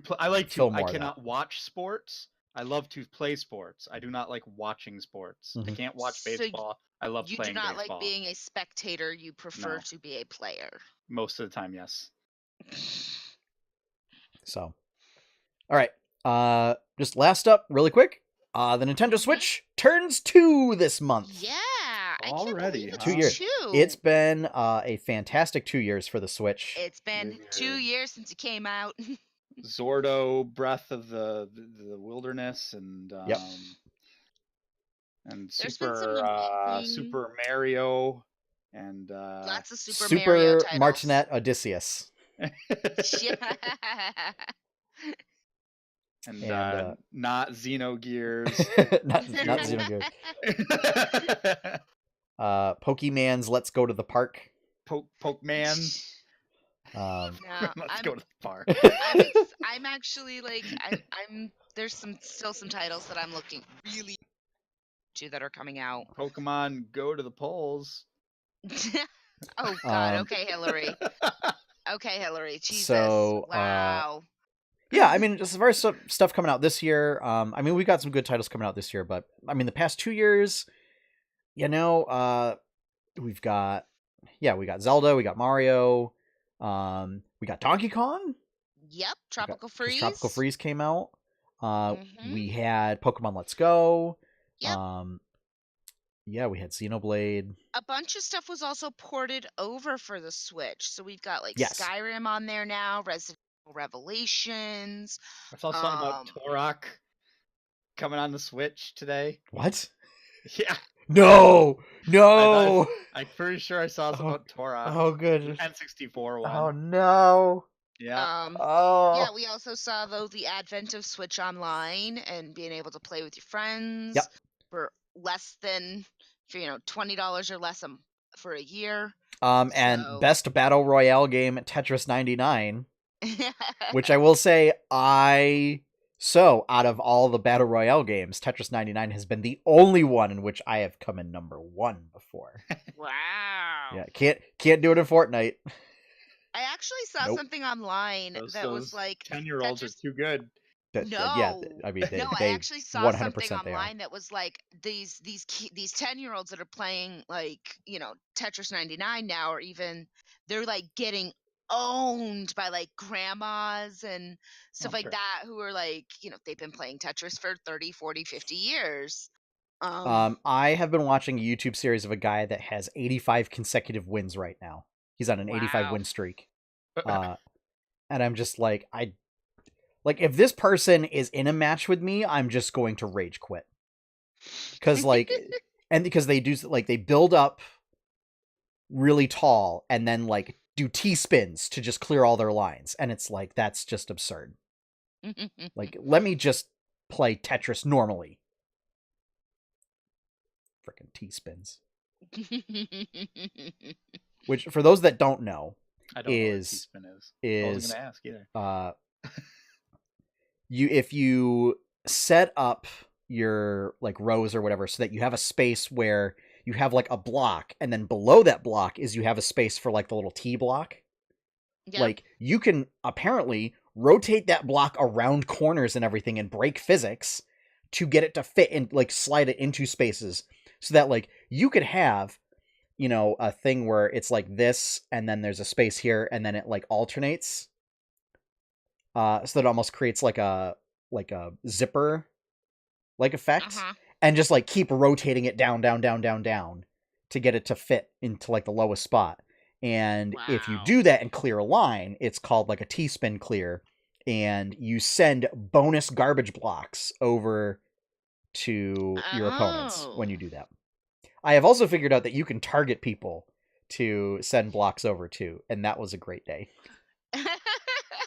Yeah.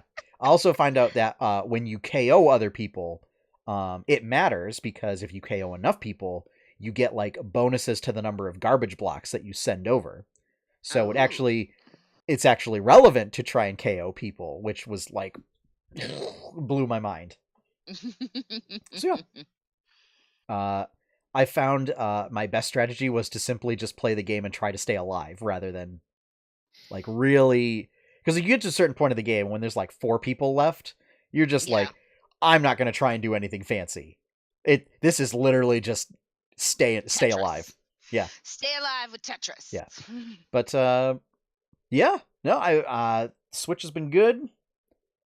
Has been real good. And it's no Wii U, but it's pretty good. One would argue that it is. Considering the only thing that it lacks is Nintendo Land, which was the only Wii U game to offer asynchronous gameplay. And put out so many concepts that just got thrown away right after launch. Yeah. I think one of my favorite things actually about the Switch in the last 2 years has been the Labo launch. Really? I'm the one games are always, I'm excited for games. I've been excited for games. I'm still excited for games. But the introduction of the Labo system, and I realize that I'm probably among the minority here in saying it's so important. You're among the 3 people. Having something like the variety kit or the robot kit, or now the vehicle kit that they've come out with a few months ago, that is teaching kids so much. And I am a huge supporter of educational games. No, and I think, and unfortunately, the idea of it, I am really happy with. Unfortunately, I think that because they had it made out of cardboard, it just, so many people are like, oh, it's cardboard, it's flimsy. Well, no, I think the issue was that, as it turns out, it was a very specific market. And I think Nintendo was banking on it being having much wider appeal. And it just didn't. Yeah. Which I think is fine. Also the fact that the variety kit ends up being a much better deal than the robot kit. Yeah. Because apparently what they found was kids are enjoying the variety kit a lot more than the robot kit. So yeah. Going back to my Nintendo Wii U joke. Yeah. So just like with the Wii U, maybe they'll learn something and come up with something way better, like the Switch was with the Labo. So maybe they'll take the Labo, and then a couple years they'll be like, here's something kind of like the Labo, but it's just for whatever, it's the next level and not a bit better, Yeah. Like, the Switch is way better than a Wii U. Yeah. Something way better than Labo. Yeah.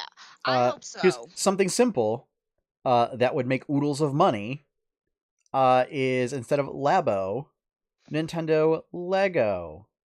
Yeah. And it's just a collaboration with Lego to do the same exact thing, but because it's Lego, everybody's like, "Oh my god, it's so great!" Bro! Yeah. Actually, that would be. And because it's like that, amazing. people will pay 5 times as much, which is what it will cost. Yep. Yeah. But, you know. Yeah, it'll be $120 for, you know.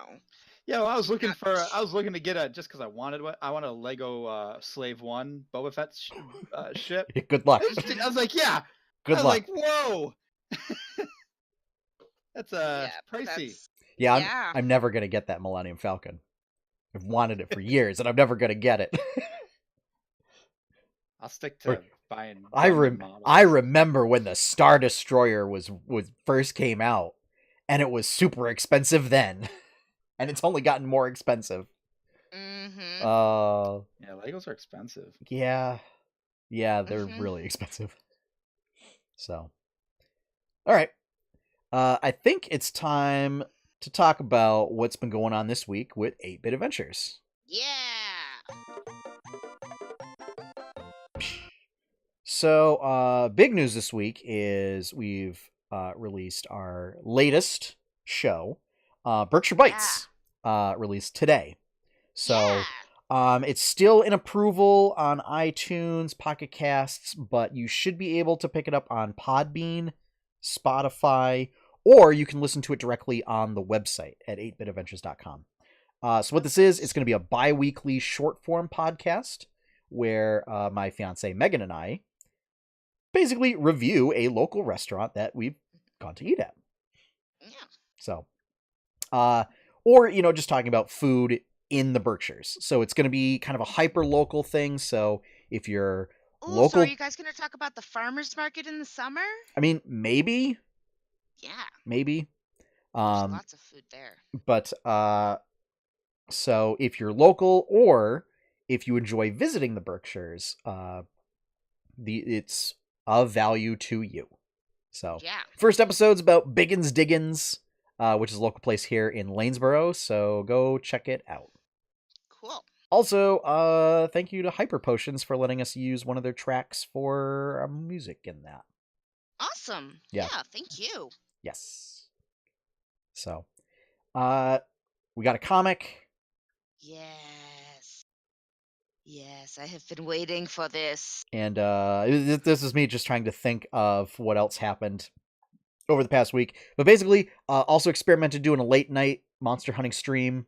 Those will kind of be few and far between because I don't know if that really picked up any traction. So, or if it just needs to be advertised better, I'm not sure. But yeah, who knows? Maybe it'll turn into a late night Final Fantasy IX stream. Hey. Yeah. I mean, yeah. Try to experiment of just like if I'm going to be playing games anyways, why not?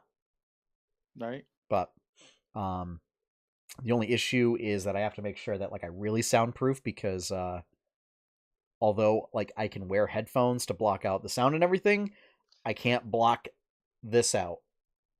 Yeah, for audio listeners, I am poking my face. Pointing at his mouth. Mm-hmm. Yeah. So, but yeah, so we got a comic. Basically concluding this arc of Melody in her quest to become an ironclad chef. Yes. Because I still have a lot of questions. All right, shoot. What are your questions, Courtney? Why were her parents there to begin with? To get her. To get her. Yes, okay. That's why they were there. Okay, because they heard she was there and they were coming to take her. Yes. Okay. Yes. As foreshadowing from Tea Blossom saying like it's time to come home, and Melody's going no. Yeah. So yes. Yeah. That's They were there so to collect her. Okay, I was gonna say how did they? Okay, yeah. So Tea Blossom, because he was there when she got the coin, so never. Pieces are falling together now. Okay. Yes. And any further questions? Actually, that was my only big question, was just like, why are her Okay. parents there? Because everything else just did fall into place Yeah. in my head. So It's like those GIFs online, and it's just like, you watching something, and then the puzzle pieces all fit perfectly in. Yeah. It just disappears. Yeah, that just happened in my brain. like Tetris. Yeah. Because what's the point of it all when you're building a wall and in front of your eyes it disappears? So, yeah. So going forward, we'll be kind of revisiting other story beats that were touched upon. Kind of didn't really do anything because there's still a sword that needs to be dealt with. Sword. Yeah. There's still a sentient sword. Yep. That kind of needs to be taken care of. And then just what's going to be the fate of who has been revealed to be Chairman Koga? Yeah, like that is a big question of what's going to happen with him, because kind of pretty openly defied the current chairman and just went ahead and used his previous chairman privileges to give Melody the title. Yeah. I imagine there's gonna be some, and the fact that her dad's tried to assassinate him a couple times. I imagine there's gonna be a back alley beating. Yeah. What were your thoughts when that was revealed? Because he was that the fact that Melody's dad tried to both sabotage and assassinate him. I was like, or through assassination attempts. So I'm pretty jaded in the world, and when it comes to so when it comes to like watching TV or like reading anything, like I expect posh and high class parents who don't like something, I expect them to do something dirty and underhanded, like pay somebody to kill somebody. Like, are you sure it's not just you've played enough D&D now that you're just like, elves assassinate? That's what they do, right? I mean, that's what I do. That's what Vax does. Sure, that's what elves do, right? No, it's more just a general like posh people. Like if they don't like something, they're gonna pay to have it taken care of. And when the mob takes care of things, they give people cement sneakers and tell them to go take a long walk off of a short bridge. Basically. And so like knowing, that she comes from that type of family and that's who her parents were, I was like, that expletive. But I wasn't really like surprised, I guess. It was like, dude, bad move, bro. But I kind of knew, like, if you don't like something, you're going to do something to get rid of it. So, yeah, I'm a little jaded in that fact. But, so, yeah. We'll find out. It was a shock, but it wasn't, like, super, super surprising. We'll find out of Chairman Koga's eventual fate in the upcoming comics. I hope they don't kill him. I hope he turns into a, like, yeah. So, knowing her parents are terrible people, I've already written them off, and I said, okay, if they need to go through a guillotine or something, I mean, so be it. You're ordering killings of people, very important people. Just remember, it's a video game. Oh yeah. So I know the bad guys. When they're background bad guys. Yeah. Background bad guys always get away. The big baddie doesn't. No, I'm referring to Wreck-It Ralph rules, where when you die in your own game, you respawn. Oh. Yeah. Yep. I finally saw Wreck-It Ralph 2, by the way. Just off topic a little bit. I need to see that. That just came out, didn't it? Yeah. On digital and yeah, we picked it up on Amazon. Yeah. So yeah, that pretty much wraps it up for what happened this week in 8-Bit Adventures. As far as this week, game night stream tomorrow night. The current plan is Monster Hunter Generations Ultimate and doing a multiplayer stream if we can figure out how to do multiplayer. if we can figure it out before then, we'll do it. But if not, it will likely just be something else. I'm not sure. Yeah. Probably World. Kind of ramping up stuff in there. And then Friday, Tales of Jamora: The Kraken's Wake, episode 11. Oh my gosh. Yes. 11? Yep. And I'm all caught up with uploading all the previous episodes. Woo! That's why I'm able to do stuff. And tonight, patron comic will be going up.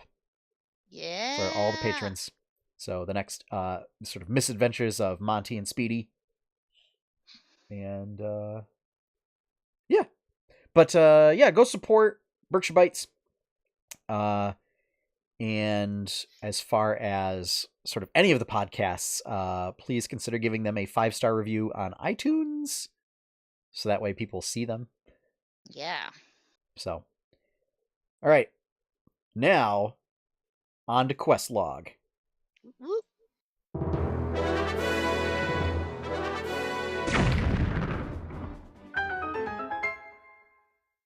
All right. So we established pre-stream. Josh is pretty much pulled out ahead in the race to whatever the end game is for Final Fantasy IX. Because Sean doesn't know, and I am in dead last. Yeah, which I was seriously surprised about. I thought that, like, after last week where I hadn't gotten a chance to play, I thought that, like, me cramming in, like, 4 hours. Oh, after was... me getting salty because I didn't have the foresight to just, like, buy a ton of Phoenix Downs.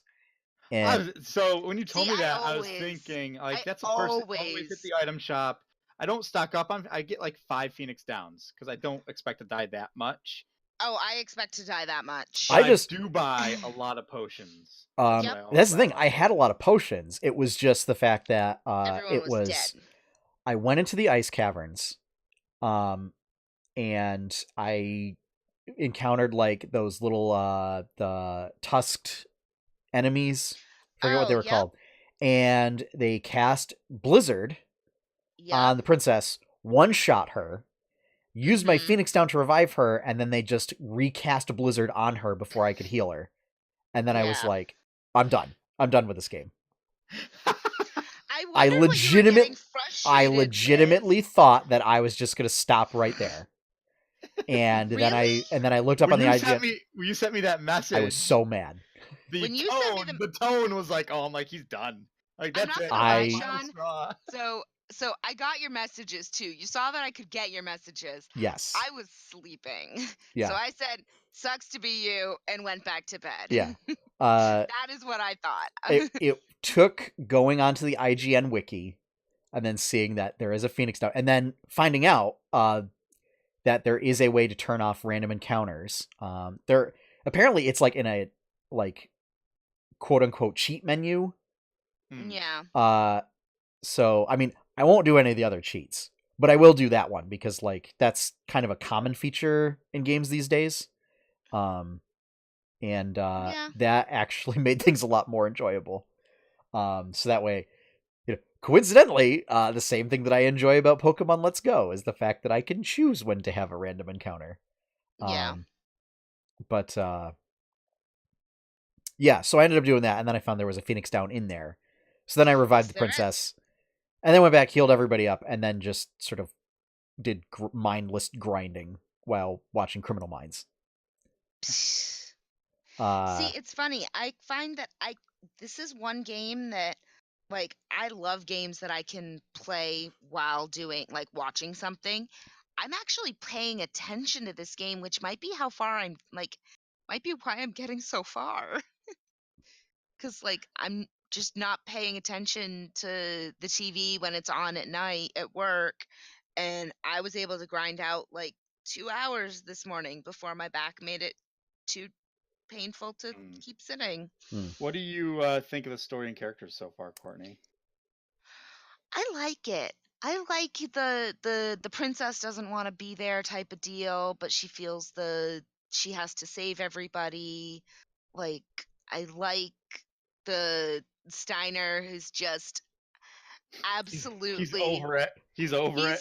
I'm so like, whenever he's just like shaking his fists in front of him mad, Steiner. I'm just like, Steiner is my mood.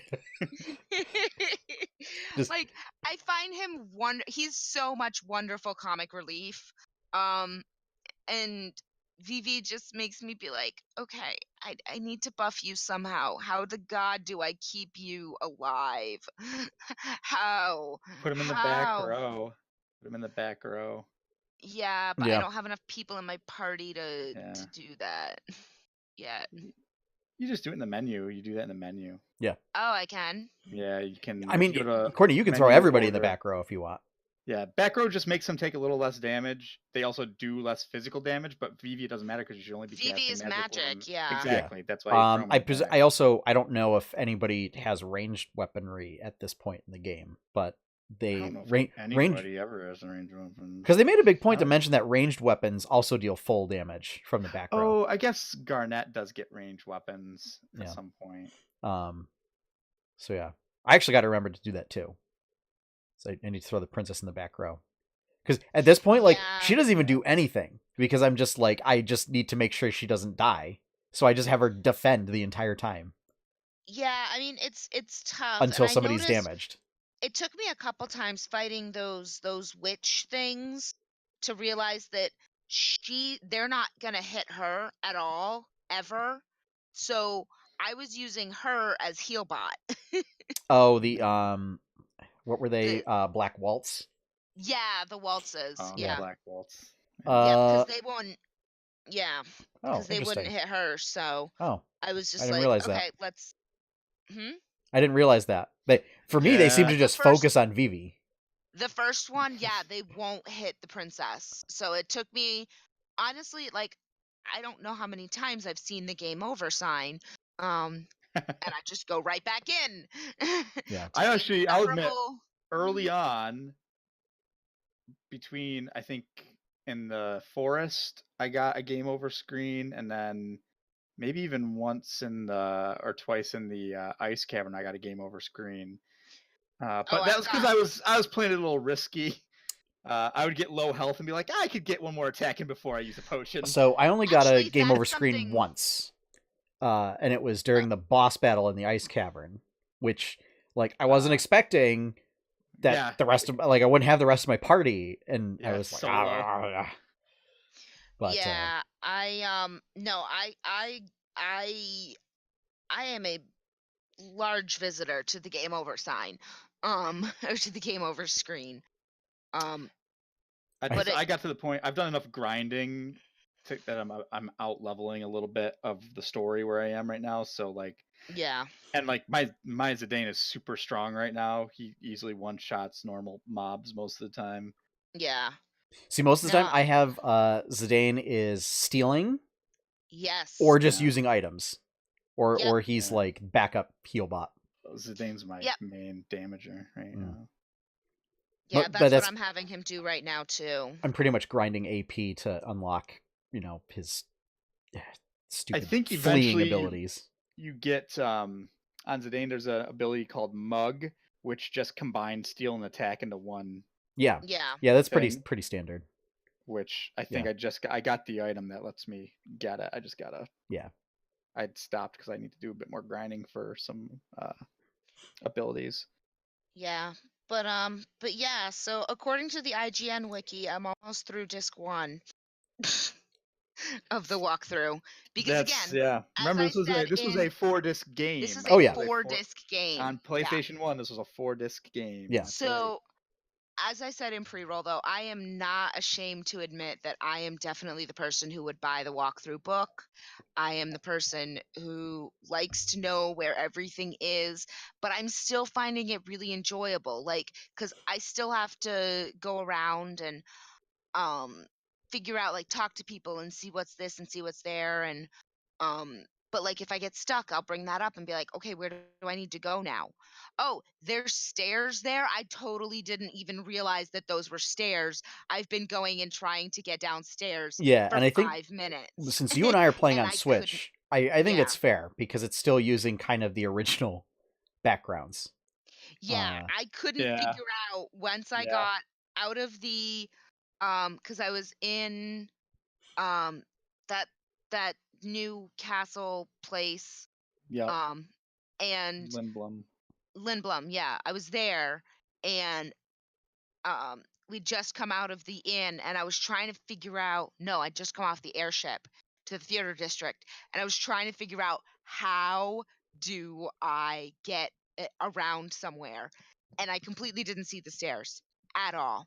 I had no idea that they were there. I thought that that was just like a landing area and had no clue. So then it's like, take the stairs. And I'm like, oh, that way. Oh my God, those are stairs. Like that's the rough part that I'm finding is figuring out how to get places. But um that and it's taking me a little bit. I'm now think that I'm finally getting used to the um the battle mode because I like turn based, like fully turn Right. based. Yeah. So like timing everything out is probably the most frustrating part for me in battles. Yeah, I will at this point that's that and kind of the game's performance in the overworld, like in the Mhm. overworld map, are my biggest gripes. Because I spent a lot of time just like sitting waiting during battle mode, and like I wish like I could just speed it up both for enemies and Yeah, kind of allies. like how you can like make yeah. No, that would be Yeah, good. I do wish I could like either do like a 2 times speed or a 4 times speed Yeah. Mhm. option in battles, just because most of the time it's just attack, particularly when I'm just grinding. Yeah. The only time I have to Yep. stop and Well, really put it on think, auto. If you're yeah, but attack, put it right, on but it's auto. still slow. It's still Yeah. slow. It's still slow, but it's not as Yeah. And then The only time I'm yeah. actually really like thinking through my moves is boss fights. yeah. Yeah. And Courtney, how are you doing as far as the camera in the overworld? Because I know you can't control I'm the actually camera. yes, you can. There's lots of ways to What control the camera. buttons are you using to control it? Because right stick doesn't work. It's gonna be your The toggles on the triggers. top. Yeah, Yeah, it's the gonna be your triggers on the top. bumpers. All right. Yep. Because I know I was having a real rough time with it because it was just auto moving in weird directions. Yeah, no, so the trigger, And it runs at about like 15 frames per second. yeah. But yeah, the triggers at the top is how you can change Okay. that angle. So All yeah, right. no, I paid really close attention to how do I do that? How can I make sure I'm continuously orienting myself? And I'm okay with excuse me. I'm okay with orienting myself that way, like, because it doesn't really change.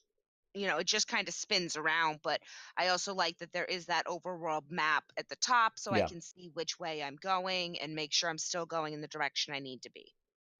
I miss that in modern games. Modern RPGs don't have overworld maps like that anymore.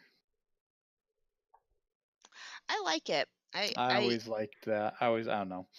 Maybe it's a bit of nostalgia for me from Final Fantasy VII because that was the first like RPG I ever played. Yeah. And when you get out of Midgar, like when I thought that whole game would just be taking place in the city, and when you get out in the world map, and I was just like, what? There's a whole world. Yeah. Yeah. So it's just like I always just like that feeling of I get to actually run around the map. And Yeah. I'm a big map nerd. I've loved maps since I was a kid. So Yeah. And I rode a chocobo. I did not. I skipped. Why not? I just ran right past the chocobo forest because Why? there's Why? nothing in it, nothing to do for it. Like it didn't do anything. Yeah, it does. Riding a chocobo turns off beast encounters. I wanted beast encounters though because if I'm on the world map, I'm probably True. just Yeah. I'm yeah. either just running straight to the next place, Josh or I'm just running in circles trying to get random encounters to grind. wants to do grinding, and if I want to Yeah. avoid beast encounters, I'm just gonna turn it off from the start menu. Because I'm just so like, oh, I got a new item with a new ability to learn. I need to learn this now before I do anything else. I'm at that point. But the problem is that I just have crappy abilities to learn. It's really Yeah. It's funny because you two are you guys are so systematic compared to how I play games. Like I I'm am finding very this. methodical. I'm very Like when you guys play Pokemon, you probably like breed Pokemon actually thinking about like what they're gonna make and No, play like what Pokemon. the I stats don't are gonna breed be for the Pokemon, Pokemon. Courtney. The only Okay. time I breed Pokemon is if I'm looking to fill out a Pokedex. That's the Okay. only time. I don't But like play you Pokemon. guys are also the types that would probably use like the buffing, like the stat buffing effects. And me, I am just all offense all the time. I mean, so here's the thing, Courtney. Yeah. It depends on the kind of team you're building, Yeah. right? There are strategies to just building an all-out attacking team. Very few team strategies will use any buffs whatsoever because Pokemon's designed to be like a try and get a one-hit KO game. It is designed to be rocket tag. So, that's the thing. But yeah, no, and you guys are very much like, oh, I gotta grind this stuff up. I gotta get this, get that. And I'm just like, I'm just having fun. I don't know. I optimize my. I think it's Josh and I see there's side quests or there's things to unlock. I have to unlock them. Yeah, that's me. I I'm like, can't let it go. Here's something to complete. I need to complete it. And then eventually it gets to a point in the game when it's just completionist. Yes. Kind of. I'm also just like, I don't know. I see something that needs to get done and I do it type of person a lot of the time. So it's like, oh, I can get this ability now. I can do 40 random fights real quick to get the AP to get what I need, right? Yeah. Like I mindlessly do these simple fights. I cannot tell you how frustrating it is in Monster Hunter World that if you go on an investigation, which is like a quest that you can pick up from like the resource guild or whatever. There are a certain number of times you can do that investigation. The problem is you get investigations by tracking monsters. So when you're on an investigation, you pick up more investigations. And when you go on those investigations, you pick up more. You can never get rid of all your investigations by doing them. You have to manually clear them out. And by just deleting them. But if you delete them, you might be deleting out stuff that you actually need. And oh wow, it's a vicious cycle. I mean, it was probably about 20 years ago now, but I've played Final Fantasy IX before. Yeah. And I know the basic overall story. I mean, a lot of the details I've forgotten, and a lot of it's like, oh yeah, for now. But at this point, I was like, oh, there's a ton of stuff I probably missed when I was playing it, or I didn't understand or went over my head when I was younger. Oh yeah, there's some good ones in there. Or no, just gameplay wise and mechanics wise, like I'm sure when I was a kid I didn't take the time to get all the different abilities that I could get from all the items. I didn't have that type of patience. I probably didn't do all the. So I'm like, you. I don't have the patience for that. Or I didn't like get all the synthesis shop items that you could get because I didn't want to go out of my way to find the items I needed to combine them or whatever. Whereas now I'm like, oh yeah, I got to do that because there's different abilities on those items I can get. Oh, I didn't know that. Yeah, so like I knew that you combined stuff, and I figured it was like, you get better stats for them. You will so you can combine 2 Mage Masters to get a better weapon for Zidane, right? Yeah. But that new better weapon will also have a new ability for him to learn on it. Oh. Good to know. So thank you. Yeah. Yeah. Sean and I was like, oh. And a lot of those synthesis shop items are usually accessories. Yeah. Yep. And those accessories are things that you can switch between most of your team for them to learn lots of different abilities, and they're usually the passive abilities. I wish I'm optimizing for everybody. I guess that's for me because the more abilities and passive things I have options for me, I can make like the most efficient team. So like, oh, I know I'm going into a dungeon that's going to have a lot of beasts. Well, I know I have Beast Killer on all of my characters, so I make sure I have that checked off. And like, okay, here's like, I know there'll be poison on these guys too, so I make sure I have anti-venom on all my guys checked off too. And just making sure I have all possible options to cover my bases. One of the minor UI quibbles I have is that it is not readily visible as to who can use which ability when you're equipping gear.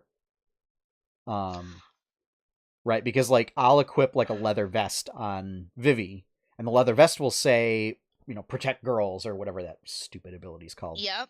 But like Vivi can't equip it. Like he can't learn it. Because like it'll be grayed out.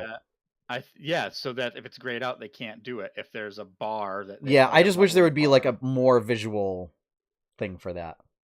Oh, that's all. I don't know. It's a minor quibble. To figure it. Yeah. Like I just go through the list. Okay, let's look at what armlets I can put on them or what brace I can put on. Oh, this has got all grayed out things. Nothing you can learn. Oh, this one's got a couple things you can learn on. And it's really me having experience with like RPG Maker where that's built into that system. So it's like I said, it's a minor UI quibble. Yeah. I mean, games of RPG UIs have come a long way. Oh yeah. In the past 20 years. Yeah, I mean, and this game is definitely a game of its time. So, hi, Monty. All right, I think that is going to be time for us to go. Okay. So, if you enjoyed this content and you would like to see more content from 8-Bit Adventures, you can head on over to 8-bitadventures.com. If you want to help support that content, you can head on over to patreon.com/8bitadventures. And big shout out and thank you to all of our current patrons. Our opening and formally closing theme is One Up by Professor Shy Guy. You can check out his work over at professorshyguy.bandcamp.com. Also check out, he has a new album dropping soon with one Matt Mercer. What? So go check that out. Yes. Nani? Yes. Nani? So. Wow. With that, folks, we're going to head out because apparently we're also dropping frames like crazy on the stream. What? So have fun, everyone. Happy gaming. And enjoy your pie cake. Bye, everybody. Do it, Anakin.